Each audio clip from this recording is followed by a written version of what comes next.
ভারতের স্বাধীনতা আন্দোলনের পুরোধা ঋষি অরবিন্দ ঘোষের ৭৫তম প্রয়াণ দিবসে তাঁর প্রতি শ্রদ্ধার্ঘ্য অর্পণের অনুষ্ঠান জলপাইগুড়ি শহরে অনুষ্ঠিত হলো। অরবিন্দ জন্মজয়ন্তী ও মহাপ্রয়াণ দিবস উদযাপন কমিটির উদ্যোগে এদিন বিশেষ কর্মসূচি পালিত হলো জলপাইগুড়ি শহরের অরবিন্দনগর এলাকায় অবস্থিত ঋষি অরবিন্দ ঘোষের মর্মর মূর্তির সামনে। এদিন তার মূর্তিতে মাল্যদানের মধ্য দিয়ে প্রয়াণ দিবসের অনুষ্ঠানের সূচনা করা হয়। এখানে উপস্থিত থেকে ঋষি অরবিন্দের নানা দিক নিয়ে আলোচনা করেন জলপাইগুড়ির বিশিষ্ট প্রাবন্ধিক উমেশ শর্মা, প্রাক্তন বিধায়ক গোবিন্দ রায়, তপন চক্রবর্তী সহ অন্যান্যরা। এদিন তার প্রয়াণ দিবস পালিত হয় শহরের থানা মোড়ে অবস্থিত অরবিন্দ পার্কে। ঋষি অরবিন্দ সমগ্র জীবন নানাভাবে উজ্জ্বল। ১৯৫০ সালের আজকের দিনে প্রয়াত হন তিনি ছিলেন একজন ভারতীয় দার্শনিক, যোগী, কবি ও জাতীয়তাবাদী। অবশ্য তিনি ভারতকে ব্রিটিশ ঔপনিবেশিক শাসনের হাত থেকে মুক্ত করবার জন্য স্বাধীনতা আন্দোলনে যোগ দিয়েছিলেন। ফলে ১৯১০ সাল পর্যন্ত অরবিন্দ ঘোষ ছিলেন স্বাধীনতা আন্দোলনের এক প্রভাবশালী নেতা। উনি শিক্ষা জীবনের উচ্চ পর্যায়ে শিক্ষা গ্রহণ করেছিলেন ইংল্যান্ডের কেমব্রিজের কিংস কলেজে। সেখান থেকে ইন্ডিয়ান সিভিল সার্ভিস পরীক্ষায় পাশ করেন ১১তম স্থান নিয়ে।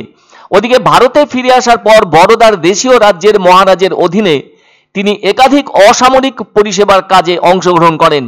আর ওই সময়ে তিনি ক্রমশই ভারতীয় জাতীয় কংগ্রেসের জাতীয়তাবাদী রাজনীতি এবং বাংলায় অনুশীলন সমিতির ক্রমবর্ধমান বিপ্লবী আন্দোলনের সঙ্গে জড়িয়ে পড়েন।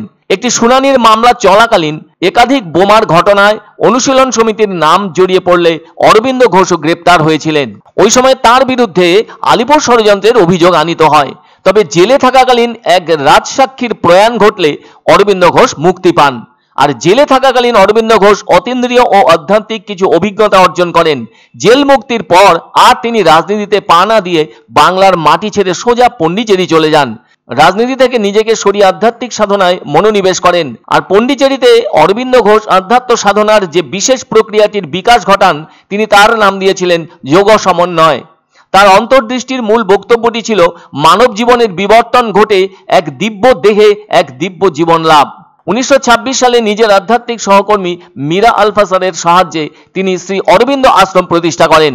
মীরা আলফাসারকে সকলেই শ্রীমা নামে জানেন। সাধনা মার্গে পৌঁছে তিনি ঋষি অরবিন্দ নামে পরিচিতি পান। তার প্রধান সাহিত্য কীর্তির মধ্যে অন্যতম সেরা হলো দ্য লাইফ ডিভাইন। আরও একটি বই হলো সিনথেসিস অব যোগা। তার চিন্তা চেতনার গভীরতা ও দার্শনিক ভাবনা মানব জীবনের অমূল্য সম্পদ হিসেবে মনে করা হয়। তাই এত বড় একজন ব্যক্তিত্বর প্রয়াণ দিবস পালন আমাদের দায়িত্ববোধকেই মনে করায়। আনন্দ সংবাদ, আনন্দ সংবাদ। ৩০ বছরের নির্ভরযোগ্য প্রতিষ্ঠান ইন্দ্রমণি রাইস মিল।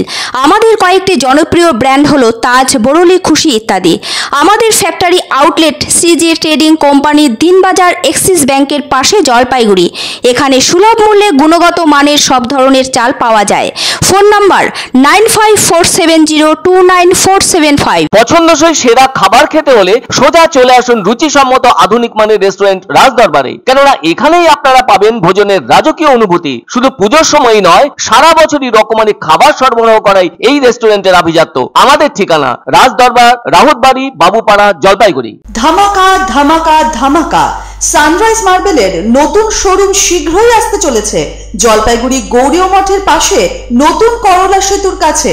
এখানে পাবেন আধুনিক টাইলসের রকমারি সম্ভার। এক অন্য অনুভূতির স্পর্শ পাওয়া যায় রয়কো ব্র্যান্ডের গেঞ্জি ও জাঙ্গিয়ায়। তাই ছোট বড় সবার পছন্দ রয়কো গেঞ্জি ও জাঙ্গিয়া।